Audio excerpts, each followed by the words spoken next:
सभी बच्चों को नमस्कार। मैं धीरज सिंह आप लोग का आस्था एजुकेशन के यूट्यूब चैनल पर स्वागत करता हूं।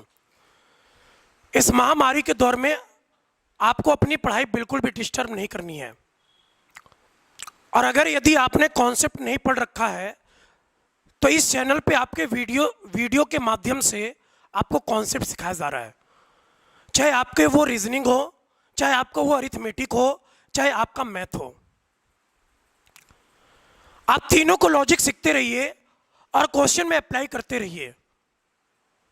अगर आपको यदि और कुछ सीखना है जिसमें आप बेहतर नहीं कर पा रहे हैं तो आप वीडियोस के नीचे कमेंट कर सकते हैं, तो उस टॉपिक को मैं आपको कवर कर दूंगा कि इस टॉपिक में लॉजिक कैसे लगाना है। कोई भी सब्जेक्ट हो, चाहे मैथ्स, अरिथमेटिक, रीजनिंग, किसी भी टॉपिक में आपको कोई भी दिक्कत हो आप कमेंट कर सकते हैं।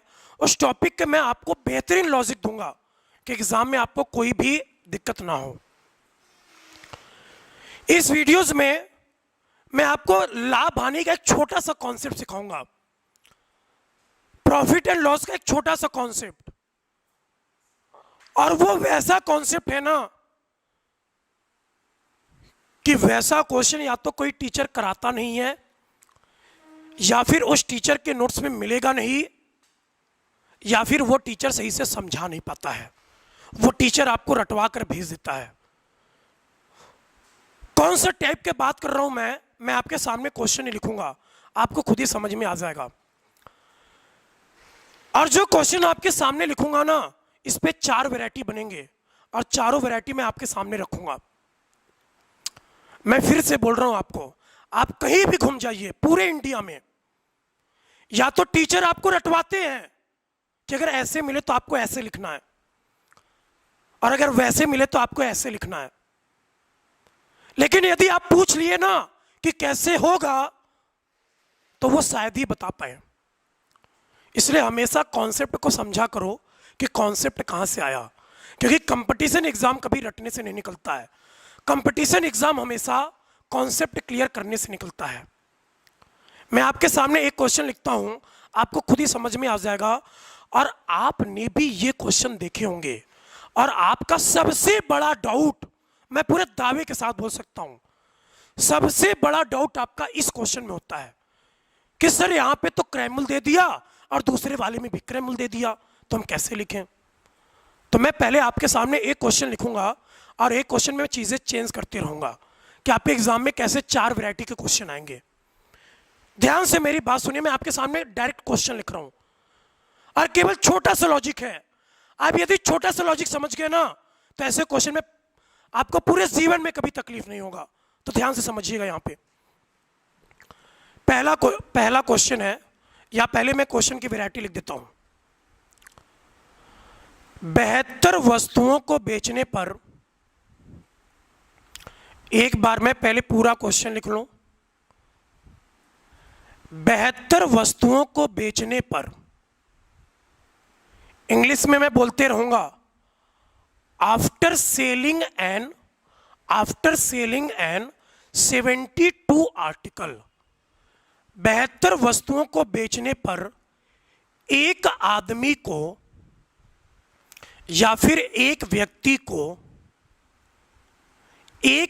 को 9 वस्तुओं के, एक व्यक्ति को 9 वस्तुओं के क्रय मूल्य के बराबर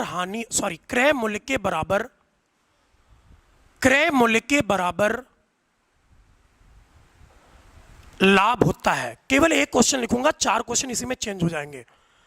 क्रय मूल्य के बराबर लाभ होता है, क्रय मूल्य के बराबर लाभ होता है। तो आपसे यह पूछेगा कि लाभ प्रतिशत ज्ञात करें, लाभ प्रतिशत ज्ञात करें कि लाभ परसेंट क्या होगा। आपने भी ये क्वेश्चन देखे होंगे, पूरे दावे के साथ मैं बोल रहा हूं। 4 वैरायटी मैंने क्यों बोला, पहले वो 4 वैरायटी का फ्रेमिंग समझ लीजिए। पहले एक बार मैं क्वेश्चन फिर से पढ़ देता हूं।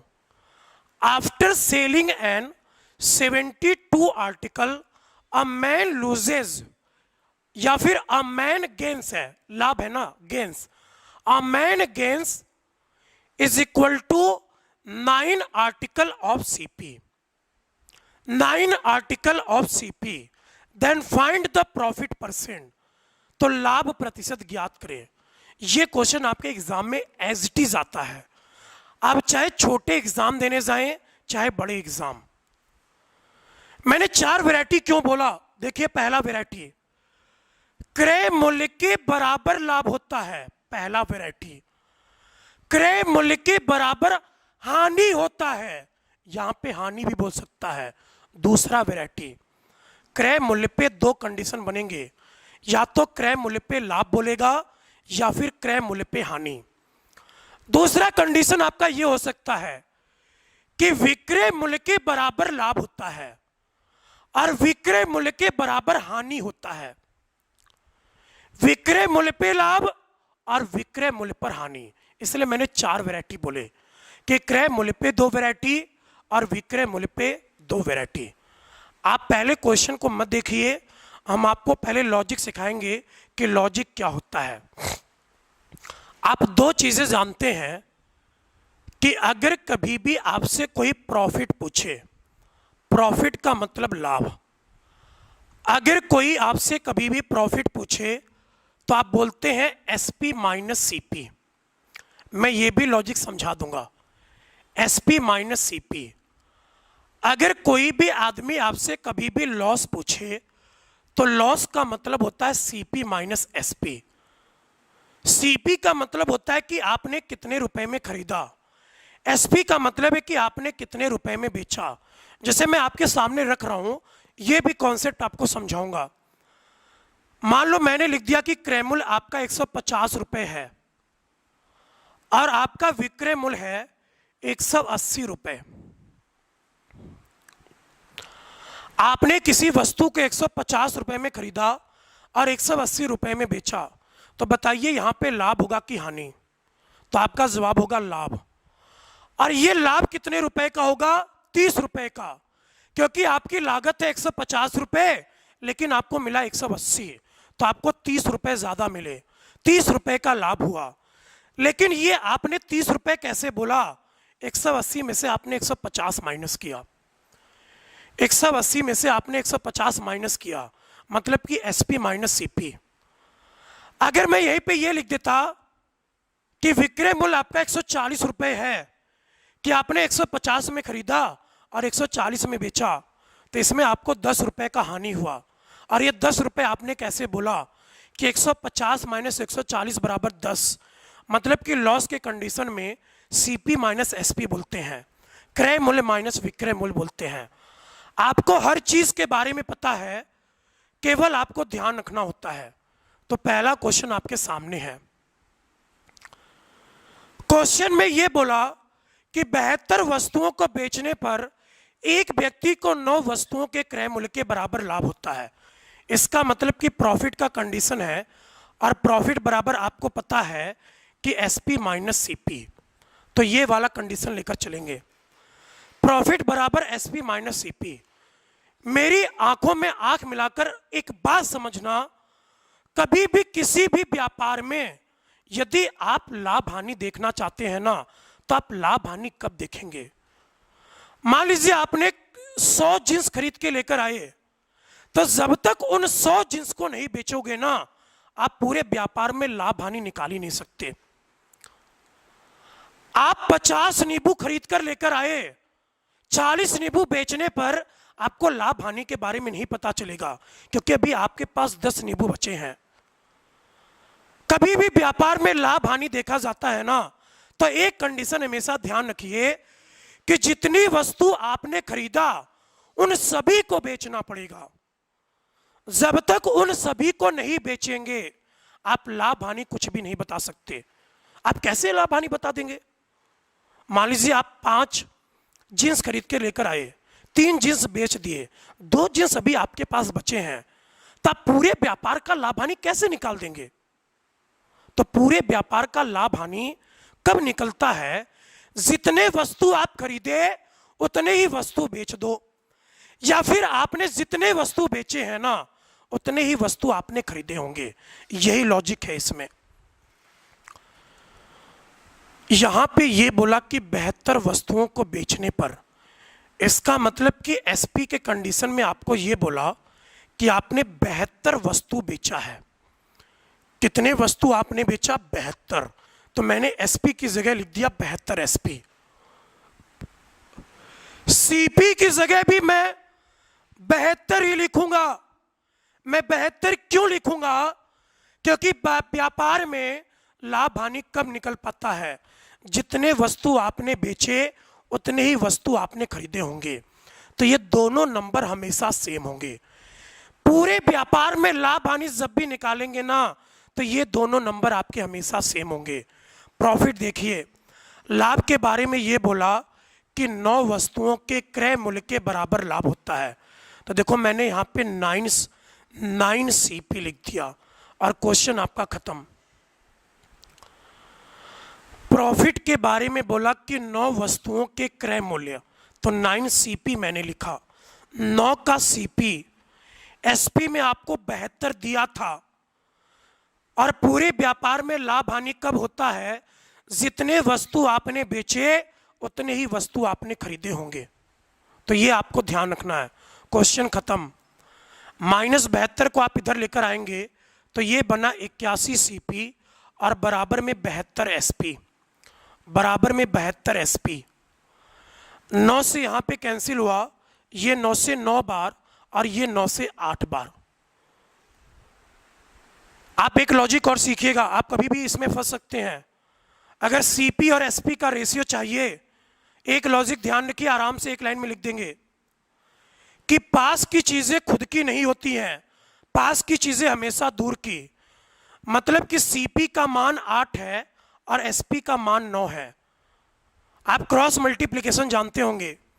सीपी का मान 8 है और एसपी का मान 9 है। सीपी का मान 8 और एसपी का मान 9। तो देखो एक का प्रॉफिट हुआ और एक का प्रॉफिट किस पे है? 8 पे। 1 रुपए का फायदा हुआ और 1 रुपए का फायदा 8 पे, क्योंकि क्रय मूल्य आपका 8 है। परसेंट में पूछा, 1/8 का गुना 100 में करेंगे ना तो आपका जवाब बना 12.5%। तो देखो कितने परसेंट का प्रॉफिट हुआ? 12.5% का। आपको मैं 4 वैरायटी बोला हूं, चारों वैरायटी में आपको सिखाकर जाऊंगा। देखिएगा यहां पे केवल आपको यही कॉन्सेप्ट ध्यान रखने हैं। टीचर आपको 4 लॉजिक रटवाते हैं, लेकिन मैं आपको एक लॉजिक से खत्म कर दूंगा, केवल एक लॉजिक। अगर यहीं पे ये बोला होता ना कि 72 वस्तुओं को बेचने पर, कंडीशन वही है, 72 वस्तुओं को बेचने पर एक व्यक्ति को 9 वस्तुओं के विक्रय मूल्य, यहां पे यदि विक्रय मूल्य बोला होता तो कहानी चेंज हो गई। या तो यहां पे विक्रय मूल्य बोलेगा या फिर आपको यहां पे क्रय मूल्य। कंडीशन अभी भी वही है। इस बार 9 वस्तुओं के विक्रय मूल्य के बराबर लाभ हुआ है। तो देखिए मैं कैसे लिख रहा हूं। एसपी का मतलब बेचना। आपने कितने वस्तु बेचे? 72।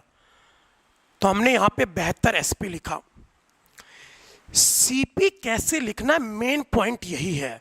और मेन पॉइंट मैंने आपको समझा दिया कि पूरे व्यापार में लाभ हानि कब होगा? जितने वस्तु आप खरीदे होंगे उतने ही वस्तु बेचे होंगे। मतलब कि एसपी और सीपी में वस्तुओं की संख्या बराबर होगी, तभी आप प्रॉफिट या लॉस निकाल सकते हैं पूरे व्यापार का। जब आपने 72 वस्तु बेचे ना, इसका मतलब कि आपने 72 वस्तु खरीदे भी होंगे। कंडीशन खत्म। लाभ के बारे में क्या बोल रखा है? 9 वस्तुओं का विक्रय मूल्य। 9 का विक्रय मूल्य, का मतलब होता है गुना, और विक्रय मूल्य के लिए मैंने इस बार क्या लिखा? एसपी। जब यहां पे सीपी था तो मैंने 9 का सीपी लिखा था। जब यहां पे विक्रय मूल्य है तो मैंने यहां पे 9 का एसपी लिखा। क्वेश्चन खत्म। एसपी को एक तरफ लेकर जाइए और सीपी को एक तरफ। -72 को इधर लेकर आएंगे ना तो आपका बना 72 सीपी, बराबर में 9 एसपी को उधर लेकर जाएंगे ना तो 72 माइनस 9 होगा 63 एसपी। 63 एसपी। एक लॉजिक यहां पे और सिखा रहा हूं क्योंकि आप वाई का एग्जाम देने जाते हैं, आप इसी में कंफ्यूज रहेंगे। छोटा सा कैलकुलेशन है, ये 9 से 8 बार और ये 9 से कितनी बार, 7 बार। इसका मतलब कि 8 सीपी और बराबर में 7 एसपी, 8 सीपी और बराबर में 7 एसपी, 8 सीपी बराबर में 7 एसपी। पास की चीजें खुद की नहीं होती हैं, पास की चीजें हमेशा दूर की। इसका मतलब कि ये 8 किसके लिए है, एसपी के लिए। ये 7 किसके लिए है, ये सीपी के लिए। इसका मतलब ये है कि अगर मैं सीपी और एसपी का रेशियो लिखूं, सीपी और एसपी का रेशियो लिखूं, तो सीपी और एसपी का रेशियो बना 7:8।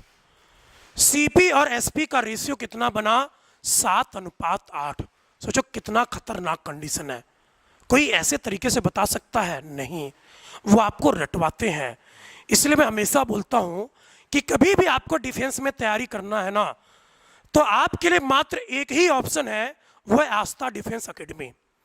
अगर आपको अपना डिफेंस में फ्यूचर बनाना है तो, क्योंकि यहाँ पे चीजें रटाई नहीं जाती हैं, आपको यहाँ पे लॉजिक और कॉन्सेप्ट सिखाया जाता है। और टीचर की तरह यहाँ पे कोई नहीं है कि आपको चीजें रटवा दें, आपको हमेशा कॉन्सेप्ट और लॉजिक, क्योंकि जब तक आपका कॉन्सेप्ट स्ट्रांग नहीं होगा ना, आप कभी भी कंपटीशन एग्जाम निकाल ही नहीं सकते। तो इस बात को आपको ध्यान रखना है। 7 की चीजें आपने 8 में बेची, इसका मतलब कि 1 का फायदा हुआ, और इस 1 का फायदा 7 पे है। 1 का फायदा 7 पे, तो 1/7 गुने 100, तो फाइनल आंसर आपका बना 14 सहित 2/7%। तो कितने परसेंट का लाभ हुआ, 14 सहित 2/7। तो सेम क्वेश्चन में जब क्रय मूल्य के ऊपर लाभ था ना, तो 12.5% बना था। सेम क्वेश्चन में जब केवल एक वर्ड चेंज हुआ है, केवल यहां पे विक्रय मूल्य है, तो जब विक्रय मूल्य आया ना, तब आपका जवाब बना 14 सहित 2/7। 2 वेराइटीज पे और बनेंगे। देखो सेम क्वेश्चन पे मैं आपको 4 वेराइटी करा दे रहा हूं कि आपके एग्जाम में ये वाला वेराइटी आता है ना, तो आप फंसे फंसे से रहते हैं कि कैसे लिखें, आप तुक्का मार के चले आते हैं।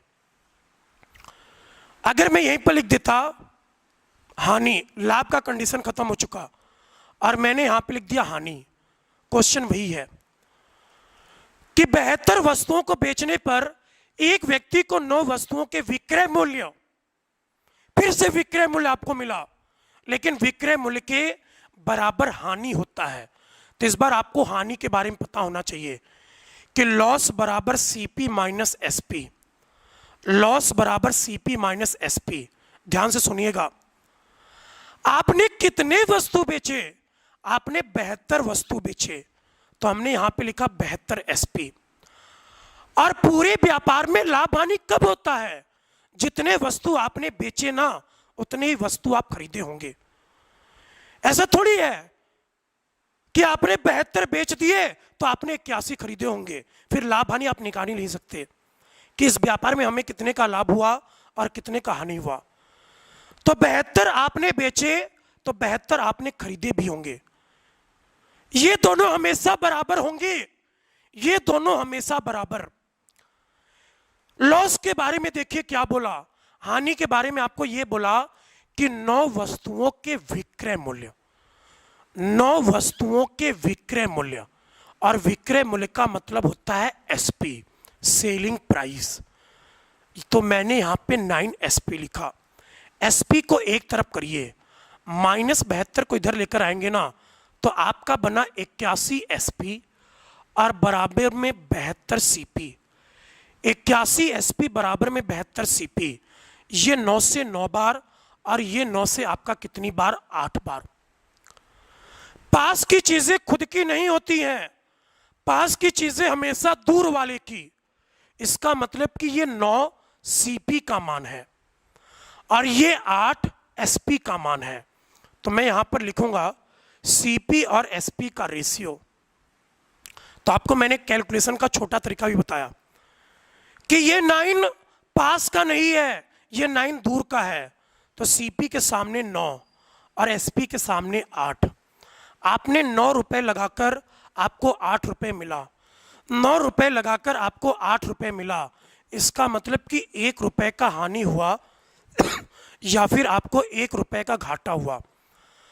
और घाटा या हानि या फिर लाभ या फायदा हमेशा क्रय मूल्य पर देखा जाता है कि आपने कितने रुपए लगाया।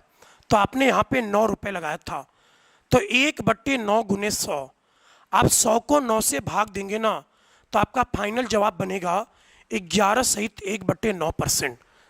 11 सहित 1/9%, यहाँ पे हानि परसेंट था, 11 सहित 1/9%, क्योंकि यहाँ पे हानि दिया था तो आपसे हानि परसेंट पूछेगा। तो कितने परसेंट का हानि हुआ? 11 सहित 1/9%। इसलिए कभी भी चीजों को रटा नहीं जाता है, केवल लॉजिक ध्यान रखिए। लास्ट वैरायटी और चौथा वैरायटी इसमें क्या करेगा? मैंने आपको 3 कंडीशन करा दिए कि क्रय मूल्य पे लाभ का कैसे करना है, विक्रय मूल्य पर लाभ का कैसे करना है, और विक्रय मूल्य पर हानि का कैसे करना है। लास्ट कंडीशन और है, इसको देख लेते हैं। 4 कंडीशन हमेशा घुमाएंगे, 4 कंडीशन। यहां पे विक्रय मूल्य का कंडीशन खत्म, यहीं पे फिर एक वर्ड और चेंज होगा कि यहां पे क्रय मूल्य, कि 72 वस्तुओं को बेचने पर एक व्यक्ति को 9 वस्तुओं के क्रय मूल्य के बराबर हानि होता है। अगर 9 वस्तुओं के क्रय मूल्य के बराबर हानि होता है तो हानि प्रतिशत ज्ञात करें। फिर से लॉस का कंडीशन है, तो लॉस के कंडीशन में आपको पता होना चाहिए कि आप सीपी माइनस एसपी लिखते हैं। आपने 72 वस्तु बेचे, जब 72 वस्तु बेचे तो मैंने एसपी लिखा 72 एसपी। मैं 4 बार रिपीट कर चुका, 4 बार क्या 10 बार, कि पूरे व्यापार में लाभ हानि कब देखा जाता है? जितने वस्तु आपने बेचे उतने ही वस्तु आपने खरीदे होंगे, तभी आप पूरे व्यापार में लाभ हानि देख सकते हैं। इसका मतलब कि सीपी में भी संख्या कितना होगा? 72। इस बार लॉस के बारे में देखिए क्या बोला कि 9 वस्तुओं के क्रय मूल्य, 9 वस्तुओं के क्रय मूल्य, तो मैं यहां पे लिखूंगा 9 का मतलब गुना, और क्रय मूल्य का मतलब होता है सीपी। क्रय मूल्य का मतलब होता है सीपी। लास्ट बार एक बार और समझ लीजिए, आपने 72 वस्तु बेचे तो आपने 72 वस्तु खरीदे भी होंगे, और हानि के बारे में बोल रखा है कि 9 वस्तुओं का क्रय मूल्य, तो मैंने 9 का क्रय मूल्य लिखा। क्रय मूल्य का मतलब सीपी। सीपी को एक तरफ लेकर जाइए और एसपी को एक तरफ लेकर आइए, तो 72 माइनस 9, सॉरी माइनस 72 इधर लेकर आएंगे तो ये बना 72 एसपी। 9 को उधर लेकर जाएंगे तो 72 माइनस 9 बराबर बन गया 63 सीपी। फिर 9 से आपका कैंसिल होगा, 9 अट्ठा 72, और यहां पे 9 गुने 7 बराबर 63। पास की चीजें खुद की नहीं है, वो हमेशा दूर की होती हैं। तो जब आप यहां पे सीपी और एसपी का रेशियो लिखेंगे ना, तो देखो आप कैसे लिखेंगे। सीपी की जगह आप लिखेंगे 8 और एसपी की जगह आप लिखेंगे 7। सीपी की जगह आप लिखेंगे 8 और एसपी की जगह आप लिखेंगे 7। तो आपने 8 रुपए लगा के 7 रुपए का कमाई किया, 8 रुपए लगा के 7 रुपए का कमाई किया, तो आपको घाटा हुआ, और ये घाटा कितने रुपए का हुआ? 1 रुपए का। हानि 1 रुपए का, और 1 रुपए का हानि 8 रुपए पे, 1 रुपए का हानि 8 रुपए पे, तो 1/8 गुने 100, तो आपका देखो जवाब कितना बना? 12.5% का हानि, 12.5% का हानि। मैं भी चाहता तो आपको औरों टीचर की तरह रटवा सकता था कि अच्छा क्रय मूल्य का कंडीशन है, 9 को ऊपर लिखो 72 को नीचे, तो 1/8 खत्म। अगर लाभ भी हो तो 9 को ऊपर लिखो और 72 को नीचे, तो 9/72 बराबर 1/8, एक लाइन में खत्म।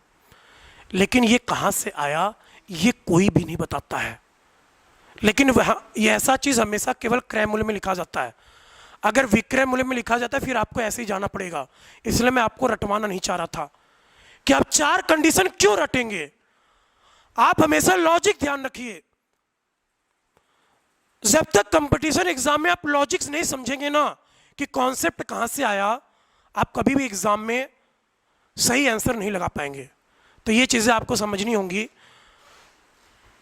तो ऐसे ही आपको इस चैनल पर ऐसे ऐसे कॉन्सेप्ट सिखाए जाएंगे कि जिस वैरायटी के क्वेश्चन में या जिस टाइप के क्वेश्चन में आपको बहुत तकलीफ होता है, उनका कॉन्सेप्ट मैं आपको सिखाऊंगा।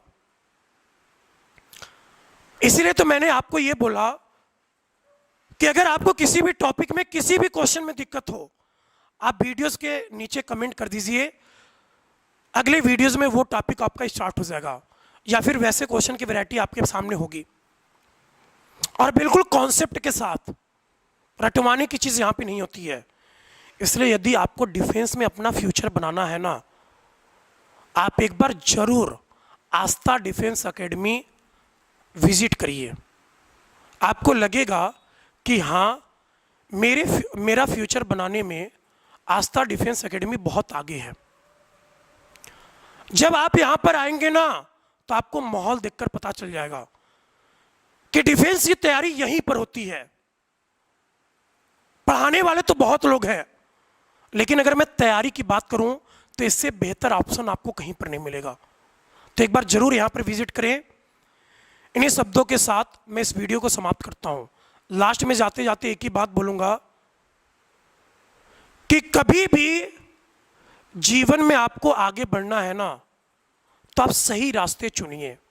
और डिफेंस में सही रास्ते चुनने के लिए आपके सामने केवल एक ही ऑप्शन है, वो है आस्था डिफेंस एकेडमी। इस महामारी के दौर में हम लोग आपके लिए ऐसे ही काम करते रहेंगे, आपको कॉन्सेप्ट सिखाते रहेंगे।